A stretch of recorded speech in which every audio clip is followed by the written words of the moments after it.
Just really quickly, a brief agenda. We'll have some introductions. Why should you care about website performance? We'll cover that as well. What is it? How can you test your site's performance? This will be the main part of today's talk. We'll unfortunately briefly touch on what makes a site environmentally friendly, what is the carbon impact of the internet. And finally, we'll get around to the live audits where, again, it'll be quite a big section and we'll do a lot of learning. I will try and take a couple of breaks in this just so you guys can recover from hearing my voice for an extended period of time, okay? So, introductions. Who the bloody hell am I? My name is Fershad. You can call me Fish. Most people in Taiwan know me as Fish. My home on the internet is Fershad.com. I'm an Aussie, if you haven't picked up yet by the accent. I've lived in Taiwan for 9 years. I came here to learn Chinese, and then somewhere along that first year I thought, shit, this is a pretty cool place to live. So I found a job and stayed here. Because I'm an Aussie, I might drop a few inappropriate words at times. I'll try and keep it PG, but it's just the English that we speak, eh? During the day, I am a web performance consultant, which means I help companies make their websites and apps fast and deliver a better user experience in the process. I also, whether the company wants it or not, will do things to make their websites and apps more environmentally friendly. We will touch on that a bit later at the end. So I do those two things in tandem. During the night, I watch rugby. So if you are into a bit of rugby, rugby union, rugby league, hit me up, we can have a chat. I also play touch football, which if you are familiar with rugby, it's like rugby, just a lot faster and a lot less rough. This picture down here is the Taiwan national team at the last World Cup. Myself and that beautiful Frenchman sitting in the corner represented Taiwan at that event, and it was an experience and a half. So if you want to try a new sport, hit me up. You're welcome to try touch rugby, eh? It's good fun. And what about you? Can I just, quick show of hands, we had nationalities and stuff earlier. Who here is in a marketing, sales function in their job? Hands up. 1, 2, 3, 4. Who here is a developer? Or would class yourself as a developer? 1, 2, 3. Cool. Other. Like, what are we talking about here with other? Are we founders and CEOs? Are we managers? Are we just students interested in learning something? Student? I don't think we've got a few students and people just learning, right? Okay, cool. And does anyone want to volunteer why they thought spending a Thursday evening learning about website performance was a good idea? Why are you here? What do you hope to get out of this? Anyone want to volunteer? James, I'll pick on you because you're a speaker. Yeah. Yeah, I'm just here to support. Oh, cool. Whatever you're here for, I hope you can take something out of it, okay? There will be, I think, some things that might surprise you about website performance. So let's get into that, eh? Why should we even care about this thing in the first place? Who cares about making a website fast? A fast website is money. To put it bluntly, a fast website is more money for your company. Whether your company might not care about money, they might care about engagement, they might care about getting user sign-ups. A fast website is all that stuff, okay? These figures here are from a Deloitte research study from a couple of years back, 2019, I think, where they looked at just making a website 0.1 second faster on mobile. 0.1 seconds. What can you do in 0.1 seconds? Just hit a key on your keypad. That's 0.1 seconds. No one's going to notice that. 0.1 seconds in online retail equates to 8.4% more conversions and 9% more order value.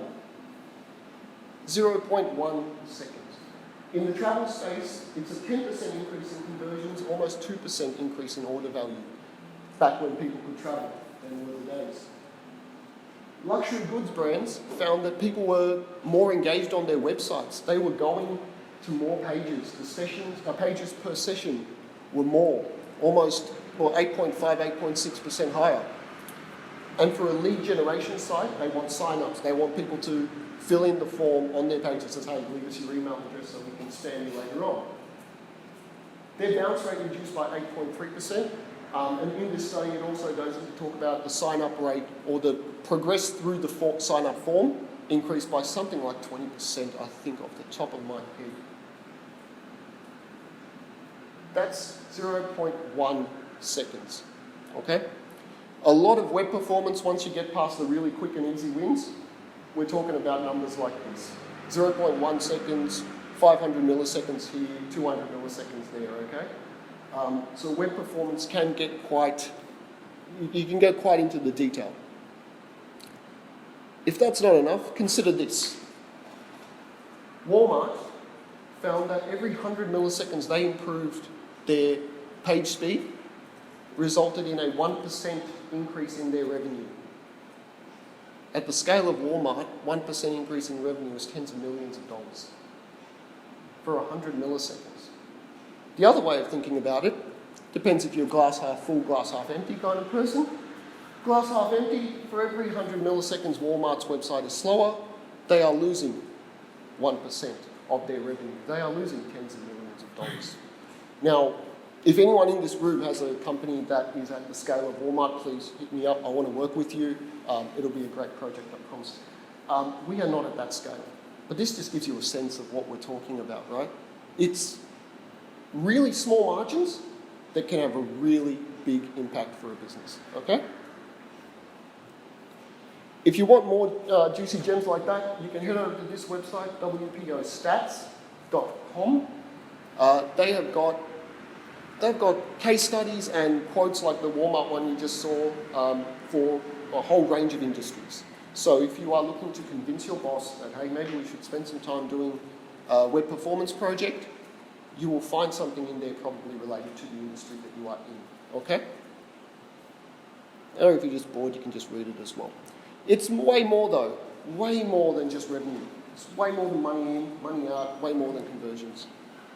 If you are paying for bandwidth or egress fees and Amazon S3 buckets, the lighter your site, the lighter the resources you're making the users download, the more money you save. Your bandwidth cost will be less, your S3 bill from Amazon will be less. You can expand your reach.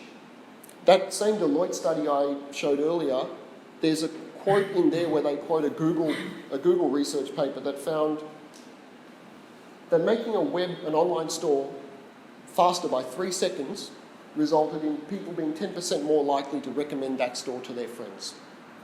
You can get more customers, you can get new customers. If your website is fast, it's more accessible to people as well, okay? 65% of the global population do not have access to stable, high-speed internet. 60% of the global population, Southeast Asia, Africa, doesn't matter. 20% of the developed world do not have access to stable, high-speed internet. Okay? You've probably experienced it. Go and stand in an elevator and try and open a web page. Doesn't load. We'll get into the next one a bit later, SEO. More and more, web performance and SEO are becoming good bedfellows. There is quite a strong linkage, there's becoming quite a strong linkage these days between perf and SEO. And it's also efficient. Whether you're wanting a user to complete an action sooner, sign up for that form, right? The sooner the web page loads, the more enjoyable the experience, the sooner they'll get through that action. If you're building an app or you're building an internal tool for your company, the quicker it is, the more efficient your staff can get stuff done, right? And then you can pile more work onto them because you're a good lowban. That said, it is about finding the right balance. There is such a thing as over-optimizing a page. Okay, you can go too far. You can freak people out because this is too fast to be true sometimes. Know what your business goals are and know what role your website plays in those goals. Okay? And weigh it up. If I wanted to tell you, make a fast website, I would say strip out all the styles, strip out all the images, just load black text on a white background, happy days, your sweet, fastest website ever. No one's going to want to go there. No one's going to want to interact with that, if they can interact with it at all. You've got to know what's right for your business and then weigh up the web performance benefits there, okay? If you are trying to make something that's engaging, you might get away with a bit poorer web performance just to get some of those engaging interactive elements on your page, okay? All right. So we know, hopefully we know, why web performance is important, but what the hell isn't? When I explain to people in Chinese what I do, because my Chinese is there and thereabouts, but I could not, for the life of me, do this presentation in Chinese, no way. I just tell them, I make websites fast. It's more than that. Yes, load time is important, but ever increasingly, web performance is being tied to the user experience. It's about a smooth experience. It's about a responsive, interactive experience as well. Quick show of hands. Who here has heard of Core Web Vitals? 1, 2, 3. You heard of it because I told you, right? 4. For those of you that don't know what Core Web Vitals are or who have heard of it but aren't too sure, they are an initiative from Google. They were introduced 2019, 2018-ish. They're an attempt by Google to put metrics and to be able to quantify user experience on the web. Now, there are currently 3 Core Web Vitals. There is talk of there being another 2 added in the next year, I think. We'll see how that progresses, though. That's quite, they have to go through quite a bit of discussion around those. But these Core Web Vitals, what are they? We have largest contentful paint, LCP. Remember these acronyms because I will be using them throughout, especially with the live audience. We've got LCP. That is your speed metric. That is how fast does the largest bit of content appear on the screen. Okay? That's speed, measured in seconds, milliseconds. If you're measuring in milliseconds, you're doing a hell of a job. Next up is cumulative layout shift, CLS. How stable is the content on your page? I think we've all experienced this, especially if you use some Taiwanese blogging platforms where this happens quite a bit. You're reading an article on the web and suddenly there's an ad that loads above the text that you're reading and the text you're reading is pushed off the screen. Right? That's what CLS measures. How stable is the content on the page? Now that one, reading a blog article, text gets moved around, who cares? If I'm a user and I'm about to press the purchase button in your online store and something's loaded and that button goes off the screen, you might not get my money. So that's where CLS is really important. First input delay, it's about how responsive your page is. How interactive does it feel to the user? First input delay is measured in, without getting too in the weeds, the way browsers work is there's only one thread, which means there's one loop that all the code can run through for processing. Okay, there are ways to get around it, but let's keep it simple. First input delay measures how quickly, between the time a user taps or interacts with your page, how quickly does the browser then respond. If that loop that is doing all the processing, if that is busy with other stuff, the browser is going to just queue that interaction and it's not going to respond. And your user's going to be sitting there tapping away, and then back. They're out of there. Okay? So that's what FID measures. Just to go back really quickly, because I think some of you might be thinking this. Cumulative layout shift. I mentioned it's about content moving around on the page, right? It does not take into account content that is moved because of a user interaction.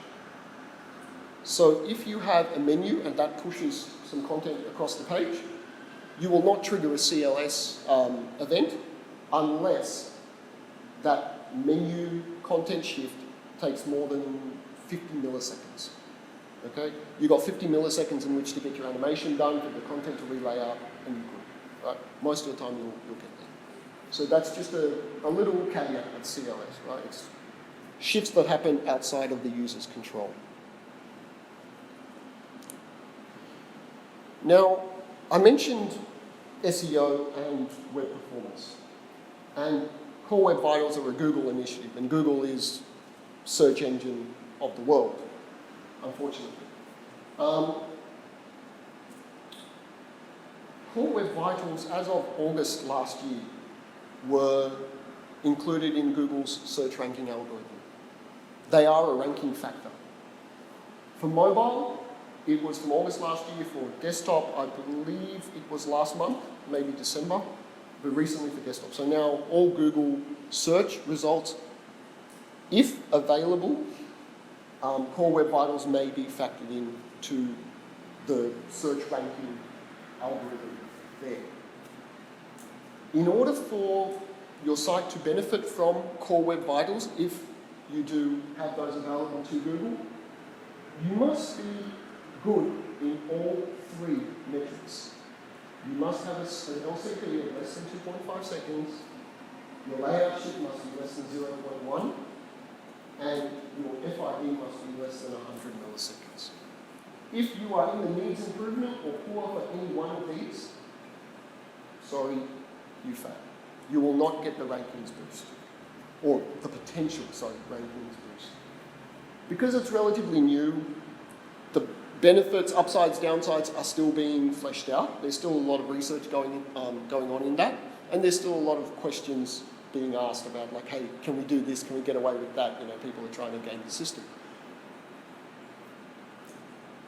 The latest research I've seen is that it's about a 3 ranking position up or down.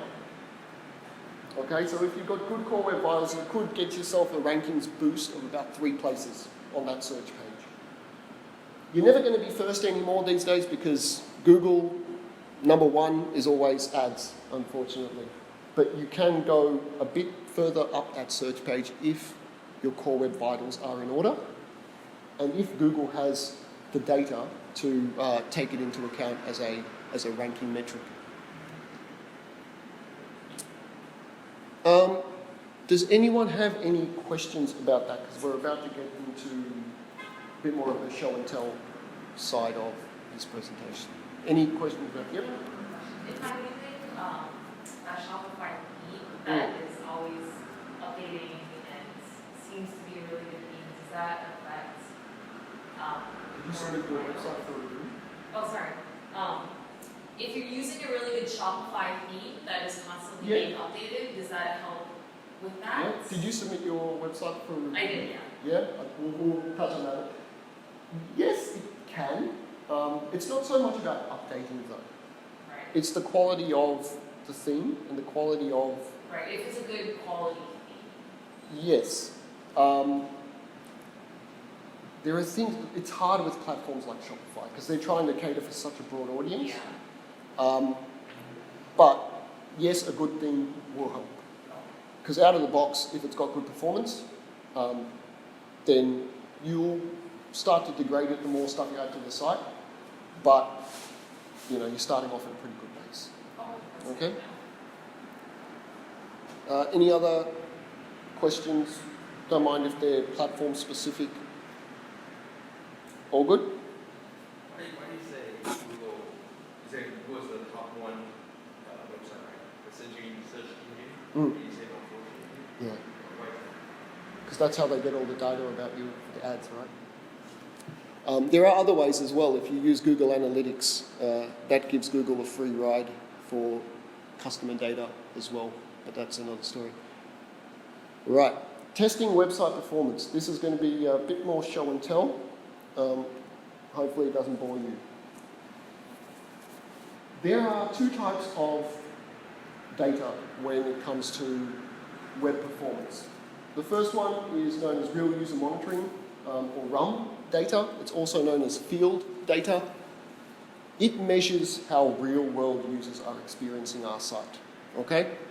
RUM is the best. We want RUM as much as we can. Okay? If you're doing a performance audit, if you're looking at the site and trying to find out, how is it going, look for RUM data first.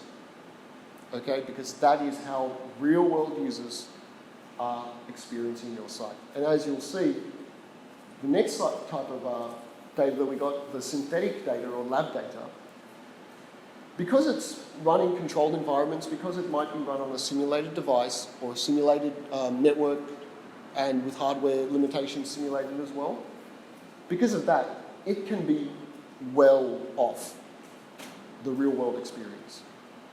It could show you something that is just so poor that you might think, oh my God, my site is crap.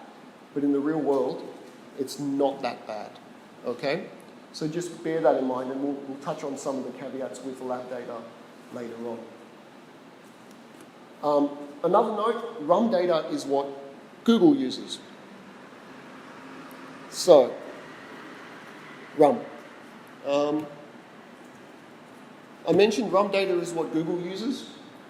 The Chrome User Experience Report is a data set that Google maintains. Now, it's really important to remember these caveats. It is captured from sessions of Google Chrome users who have opted into the program, okay? Google Chrome users, I mentioned Chrome, not Chromium, but Chrome, okay? Firefox, Safari, Edge, Brave, Vivaldi, all those other browsers, only Google Chrome, okay? It will exclude Chrome on iOS because Chrome on iOS is not Chrome. Any browser on iOS is not anything other than Safari. For that reason, if your target audience is mostly on iPhones, just be aware that the data you're looking at when you see Crux data is not representative of that audience, okay?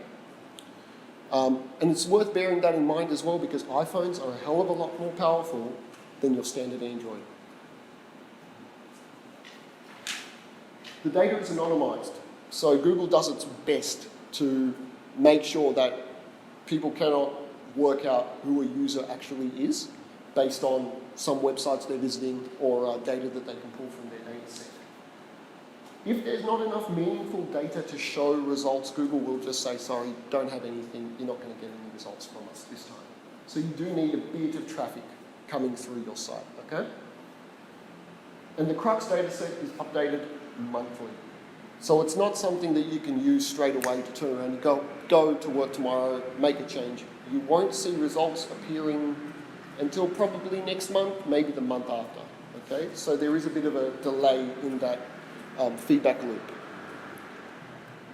But some of the tools that we can use for RUM analysis. Does anyone here have access to Google Search Console? Some of you do, right? Yep. So this is Google Search Console for my site. I cannot show you what Google Search Console looks for my customers, fortunately. I don't have that much traffic on my personal website, so there's not a lot here to show. But you'll notice that on the left-hand side, there's this page experience, core web vitals, and mobile usability section, right?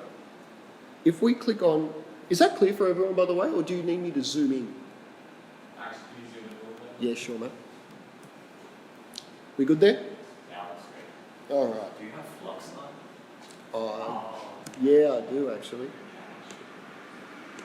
Go on. Ah. There you go. That's good. That's good. Sorry. All good. Okay. So if we go to this Core Web Vitals section, just really quickly, if you do have enough data, enough traffic for mobile, which I clearly do not, you will see some charts up here in the mobile section.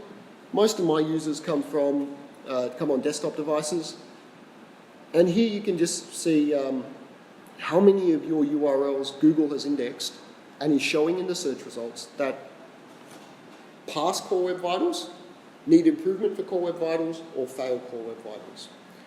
If you have needs improvement or poor URLs, you will see red and yellow lines in this chart. It would be remiss of me as someone who does web performance for a living to have anything other than good URLs though. You can deep dive into that report and Google will break down for you how many URLs are in each section. You can drill down into that even further and you can see your URL groupings. Now the way Google has kind of decided they want to do this is they will group similar types of URLs and then provide the Core Web Vitals results as an aggregate of those URLs.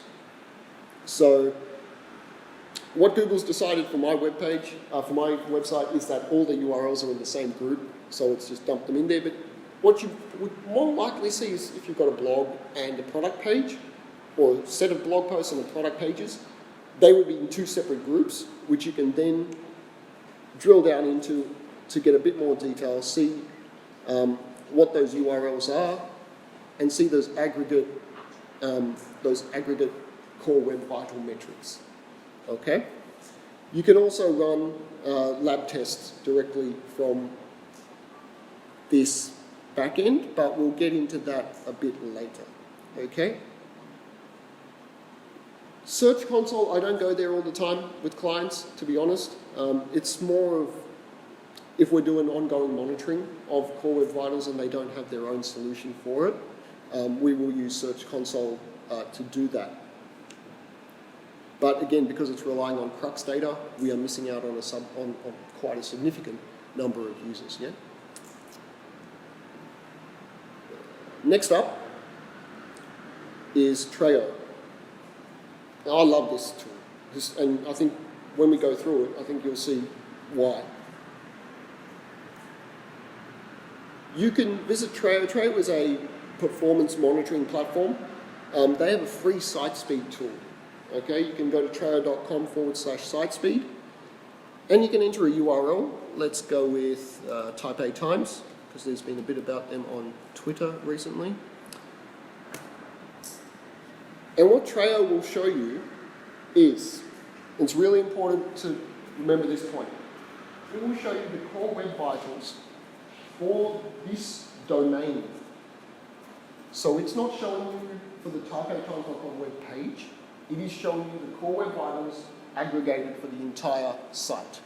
Okay, so if someone visits typeatimes.com/sport and they've opted in for Core Web Vitals data collection, that will be included in this report. Okay, so this is more of like an overall health check of how your entire website is performing.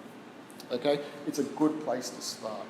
It doesn't let you go like, it can be skewed, I'll say, by a bunch of poorly performing pages or a bunch of really good performing pages. It doesn't reveal all the nitty gritty, but it is a very, very good place to start.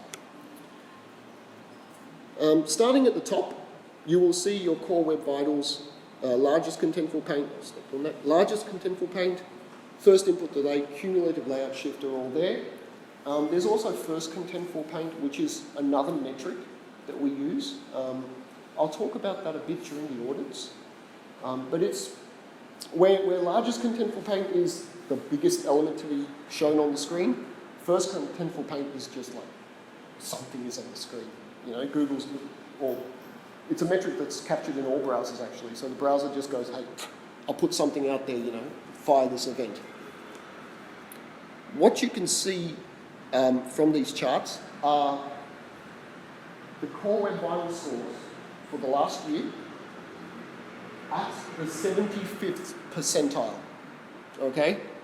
So what does that mean? It means that for typeatimes.com, the entire domain, 75% of sessions, 75% of user sessions were having an LCP of 4.8 seconds or less. Okay? It means that on the flip side, glass half full, glass half empty, 25% of user sessions were having an LCP of longer than 4.8 seconds. Okay? So we used a 75th percentile quite a bit in WebPerf. It's good enough to be representative without getting us too far down the long tail. You can see if I hover over this bar here, you can see down here the long tail of type A times sessions, right? So some people are going past 4 seconds, they're up here, some guys are 15 seconds before they're either timing out or, I don't know, they've got a lot of patience, yes. So we use 75% just so that we're not going too far into the weeds, right? But we're able to account for most people. Trello does let you configure these metrics if you want. You can add additional metrics to this list, up to 6. You can also change the percentile if you want to really. Let's check out those two at P95. So you can see how that changes. It's almost double, right? So 90% of users have a 9-second or less LCP. 10% have more than 9 seconds. I don't know who's going to wait 9 seconds for a web page to load, but yeah. So you can change them. I would not recommend it, just purely because Google also uses that P75 number, okay? But that configuration is there. What you can also do with this section at the top is you can break it down by different devices. So say I was working at Type A Times and I only cared about mobile phone users. I can click on this little filter up here and it will show me what is the LCP experience for phone users. What is the FID experience for phone users? Suddenly, on those lower power devices, we have got an FID metric here. If I want to see what it's like on desktop, you would expect desktop to be faster. They are more powerful devices, the faster connections. Not always the case, which, when that's happening, it's always a fun time. You can also break these results up or get a look at how these results fare at the country level. So I'm Type A Times. I assume my audience would be somewhere in Taiwan. Let's see how that looks. On desktop, in Taiwan, yeah, good. If I look at all sessions in Taiwan, still good. Cumulative layout shift can be improved. My suspicion is that that's mostly from the phone, and we'll see in the next, when we get into the lab data, we'll see why. But you can break it down by country. So you can see that the US performance is hell poor. But then again, if you're Type A Times, why you probably don't care about the US audience, unless you want to suddenly make a push into that region. So this data here is the data that is updated monthly. Every second Tuesday, the Crux data set gets updated, and this gets updated, right? You can subscribe for email updates if you want. So you can enter your URL in there, and if results come up for your domain, subscribe for updates, and they'll let you know when new data is available. But let's say that you do go back to work tomorrow and make some changes. You want a bit of a tighter feedback loop, right? Just reset these. To get that tighter feedback loop, you don't want to wait a month. That's where this section comes in. The past 28 days results are a rolling aggregate of your past 28 days performance, right? You can see here that Type A Times are still not doing that great.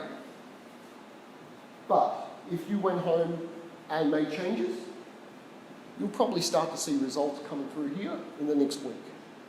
2 weeks at most, right? Hopefully, you're moving things in the right direction. I think the cherry on top for this tool, though, is this view. If Type A Times was to suddenly decide, like, hey, let's try and expand into the Philippines, how does our website look there? They can use this data to get a really quick snapshot of how their largest contentful paint, first input delay, cumulative layout shift, how all those metrics are performing in different parts of the world. Again, if there is enough anonymized data available to be displayed. Okay? We'll see it later on when we look at a French language website that is being built here in Taiwan. Obviously, their market is not Taiwan, except for these two French people over here. So they want to be fast in France. We're going to see how they can use this tool to check that and then what they can do about it. Lastly, I would disregard this entire bottom section entirely as a waste of time. You'll be able to get form factors and other data like this from your analytics. It's probably better in there. And in terms of connections, the way that it is broken up, almost everything is going to be 4G. You will see 3, maybe 5% of 3G. You'll never, I think I've seen it once where there was 2G. But it's, yeah, these sections here, don't spend too much time. But there is a lot of data that you can pull from this report. Again, just remember, it is an overview of your entire domain, okay? So those are 2 crux tools that you can use for free to get access to real user data about your website if it's available. But the best data is the one that you install or set up yourself. Because as we found out with Crux, you're missing out on a large subset of users on iOS, Firefox, Edge, etc. Using on-page monitoring services like SpeedCurve, Pingdom, Sentry, Datadog, there's a bunch of others. You can install a script on your website and it will track not only core web vital metrics, you can set specific events that you want it to track. Same goes for rolling your own solution if you have an IT team or if you have some IT chops or if you just want to play around with JavaScript. Performance API is in the browser. You can do it yourself without any libraries at all, okay? Perfume.js, Web Vitals, they are also 2 libraries. Perfume.js is a bit more flexible. Web Vitals is just the core Web Vitals plus FCP. You can set these up to send data back to your analytics provider, and then in your analytics tool, you can marry up web performance with conversion rates, events, where people come from, etc. You can extrapolate it out to no end. What these also allow you to do is it allows you to target specific events. So we're not limited to FCP, LCP, and all those that Google wants to do. Say on your website, I'll use Cyberlink as an example, hey, because I know it. They are really interested in their top banner, which has got promotions and sales and all that, buy buttons and all that. They want that to load as soon as possible. If they were after a metric, it would be how long does it take for this thing to load. That's what they care about. It might not be their LCP element, but they care about this top banner. They can set it up in SpeedCurve and using Performance API or some of these other tools to say, hey, once this item starts loading, trigger an event. When it finishes loading, trigger an event. So they can then see the most important thing to them on their website, how long does it take to load? Okay, they're not just limited to whatever Google is telling them to care about. Lab data. So again, just a reminder, lab data is simulated. Sometimes you might be on a real device. Most times you're not. Most times you're on a Lambda function somewhere in AWS land. Network conditions may be simulated. Hardware limitations may be simulated. Okay? There are thousands of other real-world conditions that are not accounted for in the lab. Okay? But it's a good way to get started. If you don't have access to Crux data through the previous reports we were looking at, Lab is your friend. And if you do have access to Crux data, Lab is a good way to drill down and find out, what the hell is going on, where can we start fixing things, right? So Page Speed Insights PSI is one lab tool that we can use. There you go. And it's a tool from Google that allows you to enter a URL, and it will run tests for that URL on a simulated Moto G4 mobile phone on fast 3G, 4G-ish connection, and as well as a desktop. Okay? Good, thank you. What it also surfaces, though, is if there are any, if there's Crux data available for the URL you submitted. So before we were looking at the entire domain, right? Every URL under typeatimes.com was bundled as one. In this result, we've got results here for Type A Times itself. This is typeatimes.com, that page, the Crux data for that page, okay? It's not too bad. It's worth noting that this test was run in Asia though. Sorry, this is Crux data. So yeah, it's not too bad. You can also skip through and look at the origin overall, how it performs. So what this is telling us is like, homepage is pretty sweet. Somewhere in the site, something is amiss. So it's not the homepage, but there are issues elsewhere. You'll see exactly the same thing on desktop. The results here will change because we are looking at mobile and desktop results separately. Below that, we get to our lab results. You've got this big performance number up the top. That's for managers and marketing folks and CEOs to look at and complain about. Don't pay too much attention to it, okay? It's a weighted measure. It's weighted based on the metrics below. Each of them have a different weighting. Ideally, yeah, you do want it to be nice and high in the 90s green, then people get off your back. But because it is a lab test, you can see here the test conditions, I hope. So the phone doesn't have a lot of power. Its CPU is slowed down 4x, okay, so it's quite a low power device. The test is run out of Asia, and the internet connection is not fast at all, okay? So that will exacerbate the problems that we see with this page.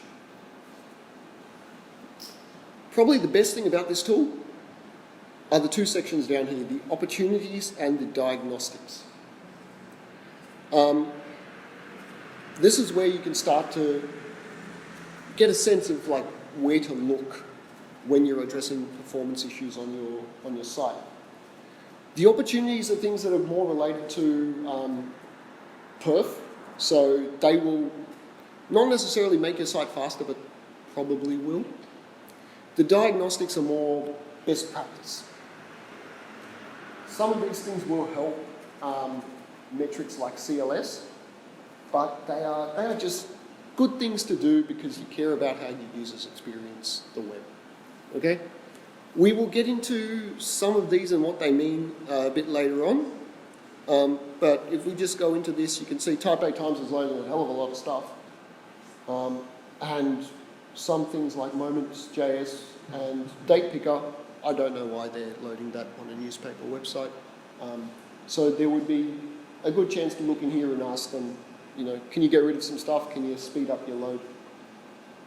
It will also show you what kind of benefits you can get from it. So we're talking here if we can address some of the render blocking resources, which we'll talk about later, we can potentially get back 4 seconds.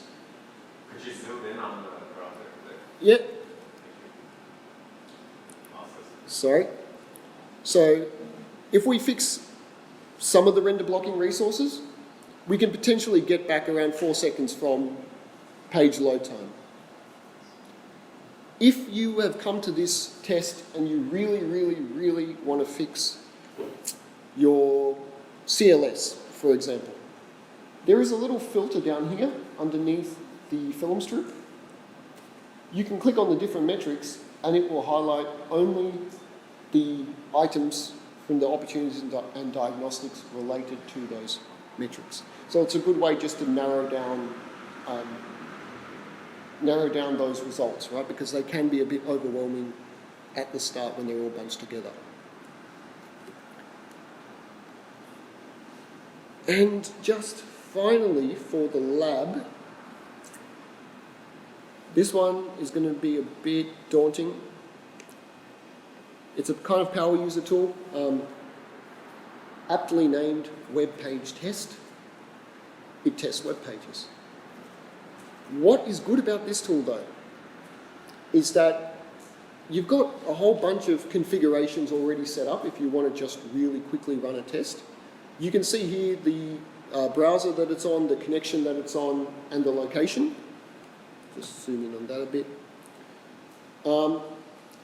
But let's go back to type A times, right? We can't see type A here in any of these quick, simple configurations. So let's click on advanced. Here we've got the option to change our location. So we can set type A as a test location. If type A times wanted to expand into Thailand, hey, let's test out of Thailand. You also have the ability to choose whether you want to test it on a desktop. You can use Firefox if you want. Just a heads up that you will not see Core Web Vitals in the Firefox results, okay? You can also choose to test it on a Chrome emulation on a mobile phone. Moto G4 is the default. That is the WebPerf mobile phone of choice. If you want to stress test your site, that is the baseline that Google uses for page speed insights as well, okay? So once you've got that set up, you can also change your connection speed. Do a bit of research into your customers, into their location, where are they based, and what type of internet connection do they have access to, okay? By doing this, you'll get a bit more of a better feel for what your customers are experiencing. You can increase the number of tests run if you want. The benefit of this is it will give you more accuracy. It will get rid of a bit of the variance in your results. It'll give you more runs to compare across if you want to dive into it. Maybe prepare a cup of tea or two before you dive into that. If you increase it to 9, you're going to be sitting around for a long time. These tests can take a while because what it does is web page test will load the website once and run a whole bunch of diagnostics, and then we'll close that website, load it again with caching in place so that you can see what users experience. Click on this. You can see what users experience when they first visit your website without any caching in place, and if they've come back to your website a second time. Okay? Ideally, you would like to see the repeat view numbers being less than the first few numbers. If it's the other way around, I don't think I can even help you. So, one really good thing that web page test does is it allows you to see visually how the site loads. So you can get a bit of a comparison there. You can also just click straight through on these Core Web Vital metrics, and it will take you to a Core Web Vitals page and take you to that metric. So you can start to diagnose some of the issues you've got with your metrics straight off the bat without diving into anything too complicated. We'll be doing this for all of the websites that we're going to audit shortly, okay? Let's just quickly have a look at type A times cumulative layout shift. I think you can all tell me what element there is causing the layout shift to occur. This is the before, this is the after. Okay? Images and fonts are the biggest cause of CLS And we'll see on a few of the websites we ordered, images are the bulk, to be honest. Okay? And there are ways to fix that.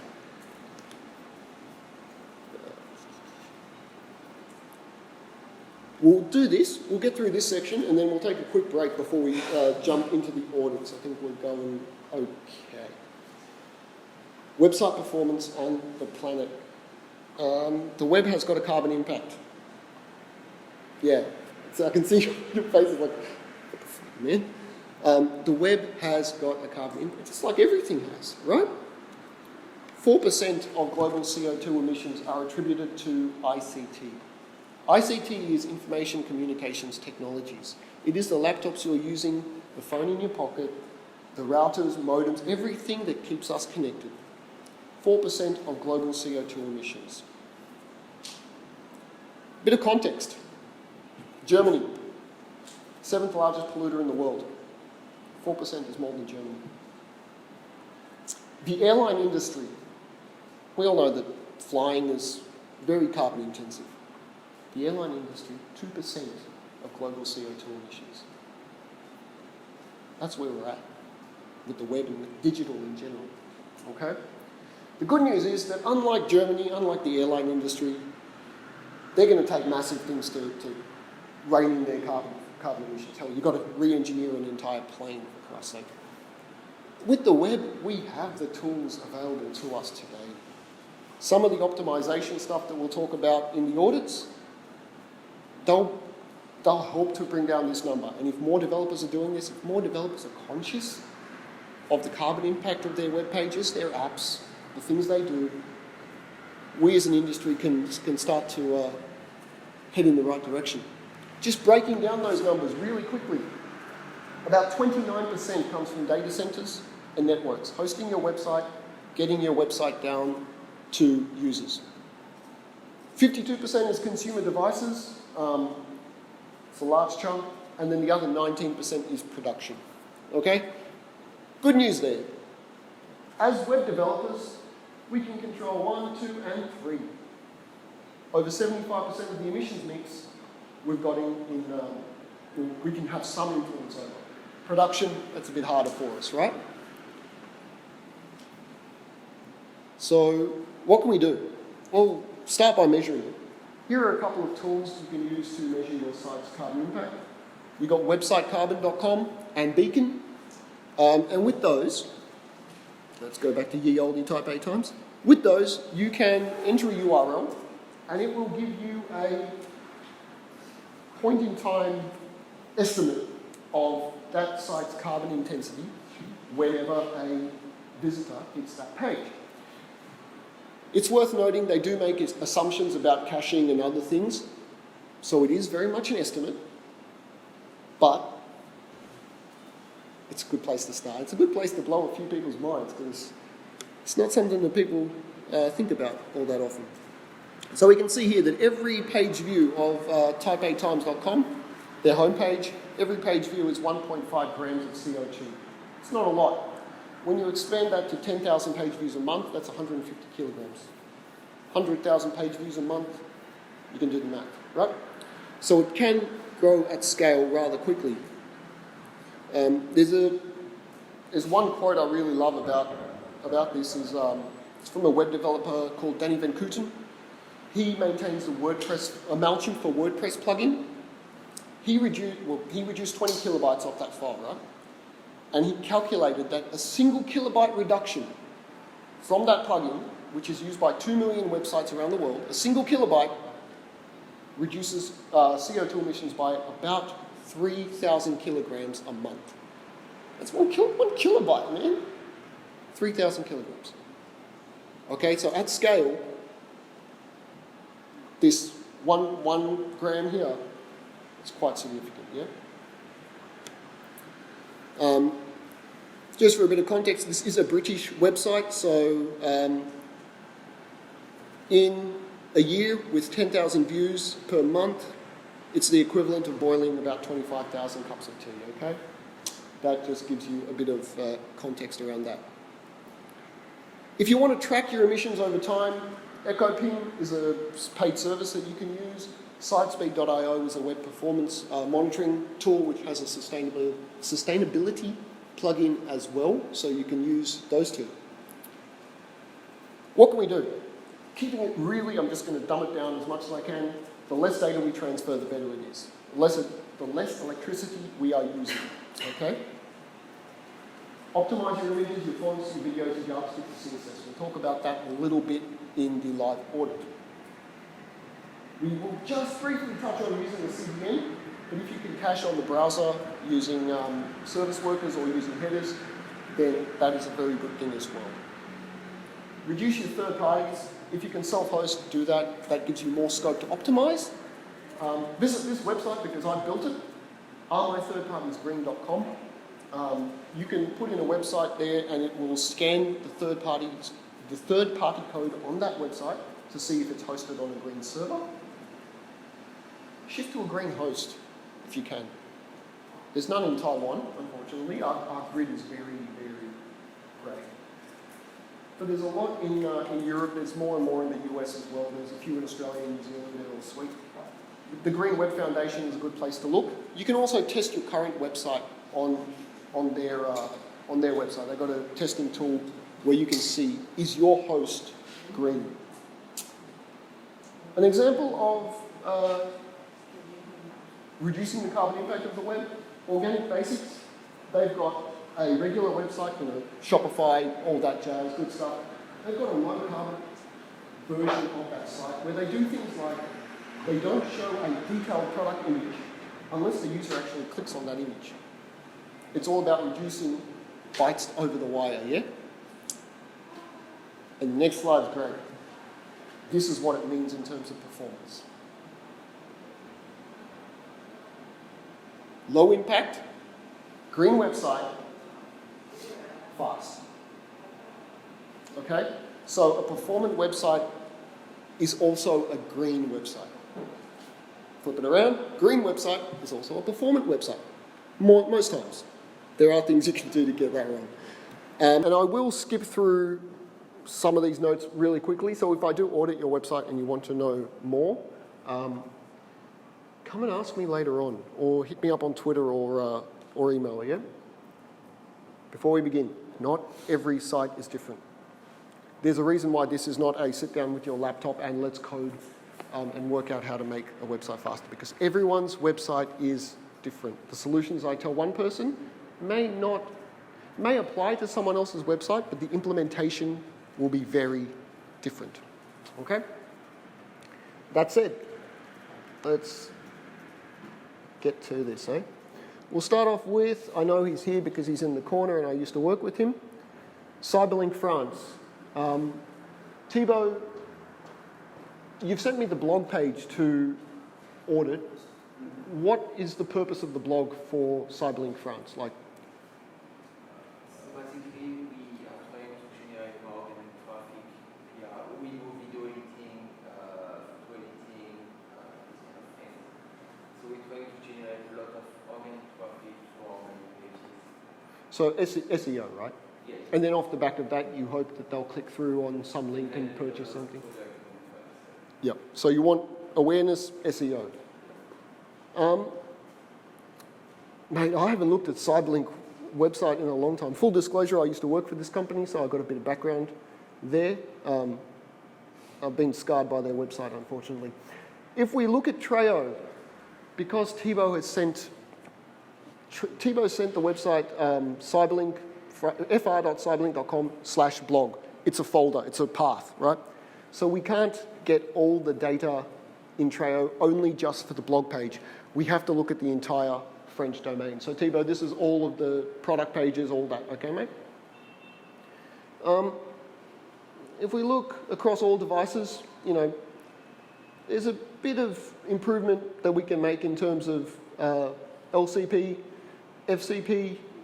CLS is better, which is good, but, sorry, I'm looking at France already. So if we look globally, you can see that our LCP is about 3%, but obviously Thibaut cares about France, right? You care about France, maybe Canada, and some other places.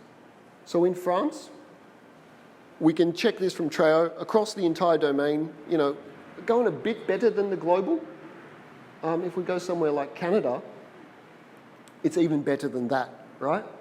So I don't know how you feel about Canadians, but you're doing a better job for them than you are for your own people, mate. So too bad. Let's dive really quickly into some of the things we can do on this site. So let's look to fix the LCP first. If we look at page speed insights, some of the things we can do here is serve next-gen image formats. So if you're able to use image formats like WebP, it's now supported in Photoshop, so the designers can give you that directly. There are also CDN services. I'll talk about that with your website, James. There are other services you can use to do that automatically for you. Reducing unused JavaScript is going to be one that we touch on. And yeah, so let's look at how we can go about reducing the LCP for Cyberlink. I have run a web page test on this page. It's on a 3G fast connection on Chrome based in Paris. Okay? Somewhere representative of the type of user that might visit the site, right? We're using mobile here because Google indexes mobile first. Mobile is king. What we're seeing in this web page test view is the LCP element. This green shaded area, that's what is triggering the LCP event to fire. It is the biggest bit of content on the most pixels used on this display, right? So it's your background image. The bad news is that that background image is called from a style sheet. It's called from CSS rather than being an image tag outright, okay? That means it's discovered by the browser a lot later in the process. If you want to get bored, I can talk to you about how browsers discover resources on a web page as they load, but trust me on this one, because it's in the CSS, the browser is finding it way later than it should. Thibaut, some things you can Google and look up, right? You can look to have a preload tag that preloads this image, okay? What that will tell the browser is like, hey, on a mobile viewport, I need this image. I'm going to need it really soon, so please have it ready. Because the same background image, a different background image is used on desktop, you can use a media query in that preload tag to tell the browser, hey, on desktop I want a different one, okay? What that does is it just flags to the browser like, hey, this is going to be needed, bro. Just get it ready, please, download it. Another thing I noticed when I was looking at the code of your website, and by the way, if any of this is too small, please tell me. Try and make that bigger. It's painfully too big for me. You've got the page itself has got a lot of script tags being loaded at the start of the body. A lot of script tags, man. If you can defer some of these, move them to the end of the page, move them to the end of the body, remove them if they're not used on the home page, but they're used on other pages, you will go a long way towards getting this element found sooner. So at the moment, your largest contentful paint image is number 60 in the request order, right? Ideally, we'd want it up near the top 10. And by getting rid of, by doing some work around those script tags, by preloading it, if you preload it, it'll be requested around number 2 or 3. And it'll be ready as soon as the respective CSS file is called, yeah? One other thing I'll show you really quickly with this website is layout shift. Again, I think y'all can tell me what is causing the layout shift here. There is an image being loaded, and that's pushing across the text, right? The really easy solution for image-based layout shift is to make sure your image tag has got height and width attributes set. Okay? You want to set height and width attributes in pixels that are the same as the aspect ratio that the image will be presented in. Okay? That might sound like, what the hell is this guy saying? If you need to clarify it, I'm happy to do so afterwards.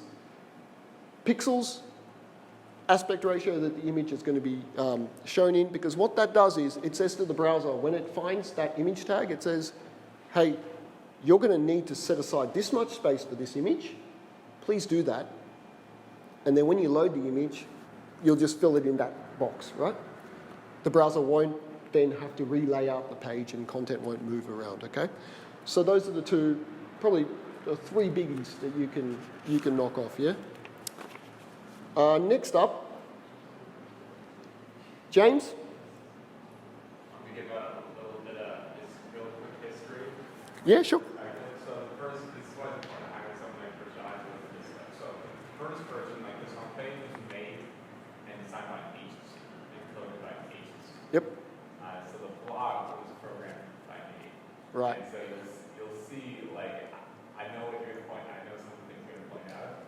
I'm only going to look at the homepage. Yeah, only look at that. Only looking at the homepage. So this is why it's, if you ever get like an outside agency to do some work, always make sure you get like a consultant to take a look at it afterwards too, because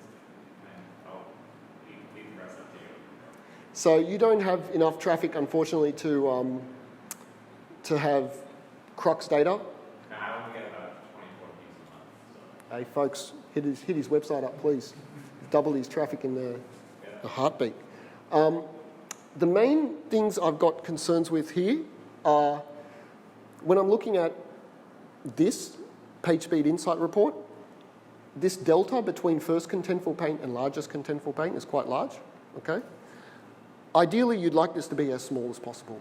With the Cyberlink site, it was around 1 second. That's all right. If you can get them both firing within a couple of 100 milliseconds of each other, that's fantastic. The other big one here is this total blocking time. Total blocking time in the lab environment is a proxy for first input delay. It is an indication of how busy or how much time the main browser loop is being locked up. Okay? So we want to target these two. And I'm going to use PageSpeed Insights here to do the total blocking time. Reduce the impact of third-party code. Do you want to take a guess at what we're going to find here? Oh yeah, it's a bunch of random jQuery variants. And YouTube. This bad boy. Oh, for sure. Okay? So on your home page, that YouTube embed is blocking the main thread for quite some time. You know, you can almost eliminate your entire total blocking time by knocking that off. I'll show you really quickly in the code how to do that. There's two ways. So this is your YouTube embed. You're just using an iframe, right? The YouTube embed iframe. Much in the same way that you can apply the loading equals lazy attribute to images to tell the browser, hey, this image is off screen, don't worry about it, download it when you need it, but not now. You can also apply loading equals lazy to the iframe. Caveat, supported only in Chrome. Okay, Chromium browsers, I think, are getting there. It's behind flags in Firefox, and I think it's Safari Technology Preview. But you can go, that's a quick solution, right? If you only care about Core Web Vitals, hey, that's only Google. The other option that you can do is, bump this out of the way, you can use a facade or import on interaction pattern. This is one example, which is pure HTML, CSS, and a bit of JavaScript in there. And what it does is, instead of, pop up the code here really quickly, instead of loading the full YouTube player and downloading all the crap that YouTube sends with it, it puts a image in that place with a play button centered in the middle centered in the middle with CSS, and then when you click on it, then it will load the YouTube content. And what that looks like is, you go away. So it looks like that. You've maybe not the greatest user experience, right, because you've got to double click, but you've saved yourself all that blocking time, and YouTube is a very heavy element on your page, right? The other alternative, if you cannot lazy load it, if this option doesn't seem great, look for libraries like Light YouTube or Light YouTube Embed. There's React versions of that. There's Vue versions of that. Same deal. It does the same thing. It strips out all the excess junk, and it'll load your YouTube a lot faster. LCP. Let's go up here. Your LCP image is that dashing picture of yourself, right? Again, very similar to Cyberlink. It is a, it's called from the CSS. I notice you've also got image tags in there with hidden image classes. So you're letting the browser find it earlier, but because it's called from the CSS, it's not really being downloaded until much later. What you could do really quickly to make this faster, right now it's being discovered in position 14. Two things you can do, actually. You're using TypeScript for your fonts. Yeah, some Adobe file. Yep. So if you can get rid of TypeScript, if you can get rid of TypeKit, you'll cut about 1.7 seconds off your LCP time. That brings you into good already. What you can do is look for a similar font on Google Fonts, download it, and self-host it. Then it's happy days, giddy up, you're off to the races, right? The other thing you can do, because you're loading in a JPEG image here, ideally you'd want to use a WebP, right? Have a look at Cloudinary, cloudinary.com. They are an image CDN. What they do is all the heavy lifting. They do all the compression, all the conversions. They will send the best possible image for the user's browser down to that device, okay? So what they have is a thing called the Fetch API, where you put a little bit of URL string in front of your image, and then Cloudinary will, when the image is requested, Cloudinary will process it, send back the best version for the user, the lightest version, and cache it at the edge.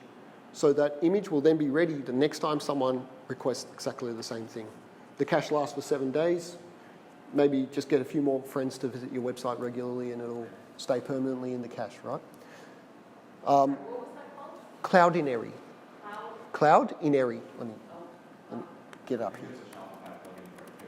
There is a Shopify plugin. There are WordPress plugins for it. Cloudinary is, yeah, it's sweet, man. You point an image at it, and it does all the hard work for you, because images on the web are just a pain in the backside. Cool. Hike right. Do we have hike right here? Hike right? No. He's missing out. Could have told him a lot. It's not that bad when you look at the crux for the origin. Actually, this is one of those cases where the mobile test is probably too stressful. The device and the emulation is just nowhere near what the real users are experiencing, right? So, all good. Chloe's travelogue. Chloe, I assume her name's Chloe. No? Cool. This is a WordPress site. Let me see if I quickly can talk to a couple of these things. Again, she's got LCP issues, or CLS issues on her site, so just whacking height and width attributes on this image. I think it's done by a JavaScript plugin.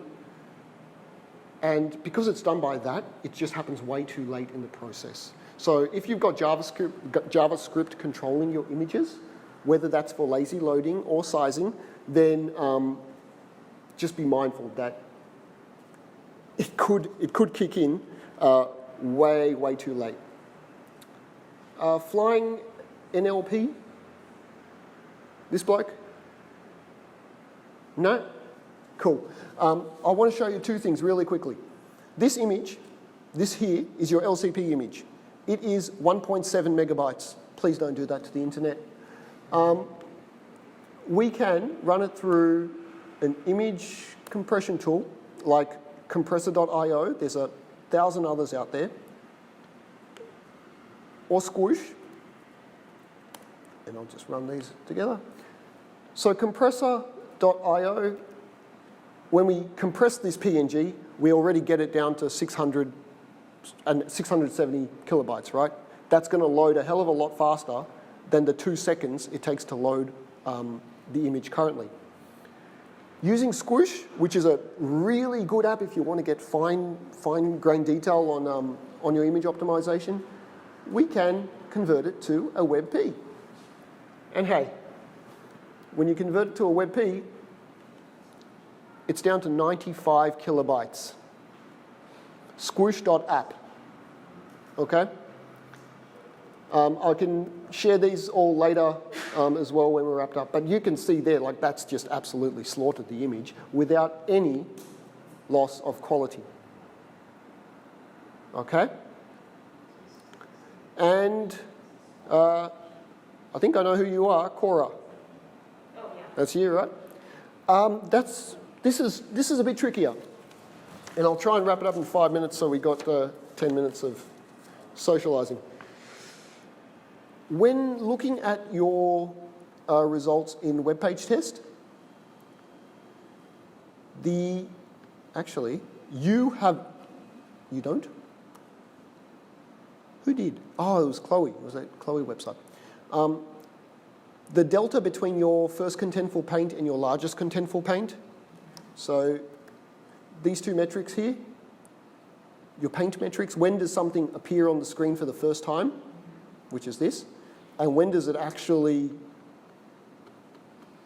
load, which is that, right? That's big. The reason behind that is this image here, it's part of a carousel, and it's also being resize controlled by JavaScript. So the carousel first is loading it in kind of via JavaScript, and then the sizing and all that's applied by JavaScript again. So it takes a while for that JavaScript to load, be executed, or be passed and then be executed, and then for the images to be discovered, downloaded, and painted on the screen, right? Do you recommend having carousels? No. Just don't do carousels. No, Tebow knows. I like jihad on carousels, man. Absolutely don't. I understand the appeal. You want to show as much as you can to the users. Yeah. But it's debatable how effective they are. They do move, so users with motion issues might be put off by it. And it just hides content. Like, rearrange your site. And psychologically, it's been proven that carousels are associated with spam. So when you do websites, especially on your landing page, never ever do carousels. Okay. Yeah. One of the few things that designers and experts all agree on. Don't do carousels, images, keep moving. Some of these things, like design-related things, some of them can give you web performance gains, like not using carousels. Without a carousel, it's a hell of a lot easier to go, this is my LCP image, okay, you're on Shopify, they give you a WebP image, so it's already compressed. Right. What else can you do? It's really easy without the carousel in place to identify possible improvements, if there are any that need to be made. Would you recommend swooshing it? You can try. Yeah, give it a go. Like reduce the size of the image before you upload it. Right. That's worth doing. Okay. Shopify does do a decent enough job at. I mean, they're one of the few platforms that actually give you WebP. If you use Webflow or one of those, they're not doing anything with your images, and it's painful sometimes. When you look at your page speed insights here, you'll see this note here, serve next-gen image formats, okay? All of these images are coming from that That's from the Instagram. It's from the Instagram thing at the very bottom, right? Not much you can do about that. That's a plugin. Unless you have access to the plugin developer and you can ask them, like, bro, can you do anything for me? you're pretty stuck. What else? Yeah, consider removing the carousel.